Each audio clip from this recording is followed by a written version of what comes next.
Back to updates. Rahul గాంధీపై విమర్శలు చేసిన బీజేపీ నేతలకు జగ్గారెడ్డి కౌంటర్ ఇచ్చారు. రాహుల్ది ఏ కులం ఏ మతం అని ప్రశ్నిస్తున్నారని బండి సంజయ్ అవగాహన ఉండి మాట్లాడుతున్నారా, అవగాహన లేకుండా మాట్లాడుతున్నారా అని సూటిగా అడిగారు. రాహుల్ గాంధీది బ్రాహ్మణ కుటుంబం అని వారు హిందువులని చెప్పారు. బ్రాహ్మణులు హిందువులు కాదని బండి సంజయ్కు ఏమైనా అనుమానం ఉందా అని నిలదీశారు. రాజీవ్ గాంధీని సోనియా గాంధీ వివాహం చేసుకున్నారని, ఇక హిందూ ధర్మం ప్రకారం భర్త కులమే భార్యకు కూడా వర్తిస్తుందని జగ్గారెడ్డి స్పష్టం చేశారు. ఈ విషయం కూడా బండి సంజయ్కి తెలియదా అని జగ్గారెడ్డి విమర్శించారు. ముఖ్యమంత్రి ఏదైనా మాట్లాడితే దాన్ని ఎట్లా వక్రీకరించాలి, రాజకీయంగా ఎట్లా వాళ్ళని ఇరికాటంలో పెట్టాలని ఏ అపోజిషన్ పార్టీ అయినా చూస్తుంది. బహుశా ముఖ్యమంత్రి రేవంత్ రెడ్డి గారు మాట్లాడే ఆలోచన పాజిటివ్ లైన్లో మాట్లాడిండు. బండి సంజయ్ గారు, కిషన్ రెడ్డి గారు దాన్ని నెగిటివ్గా తీసుకొని దాన్ని వాళ్ళ అవసరానికి వాళ్ళు వాడుతున్నారు అని నాకు అనిపిస్తున్నది.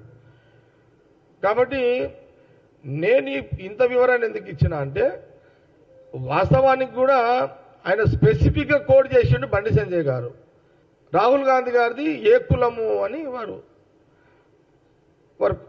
కోడ్ చేసిండు. రాహుల్ గాంధీ గారు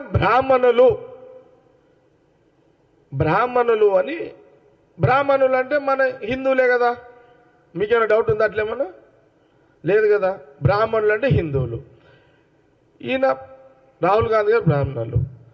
మరి వీళ్ళ నాయన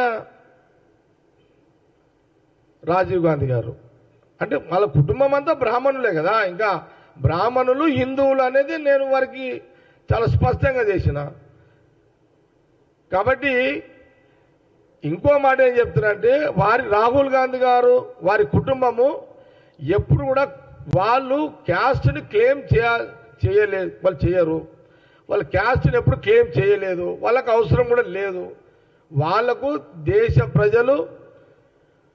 ప్రజల యొక్క ఆర్థిక పరిస్థితుల మీద, వాళ్ళ పరిపాలన, వాళ్ళ ప్రజల కోసమే ఆ కుటుంబం అనేదే మనం ఇంత పెద్ద ఈ 76, 77, 77 సంవత్సరంలో మనం సుదీర్ఘంగా మన చరిత్ర కానీ మనం చూసిన కాడికి మన కళ్ళ ముందే కదా ముఖ్యమంత్రి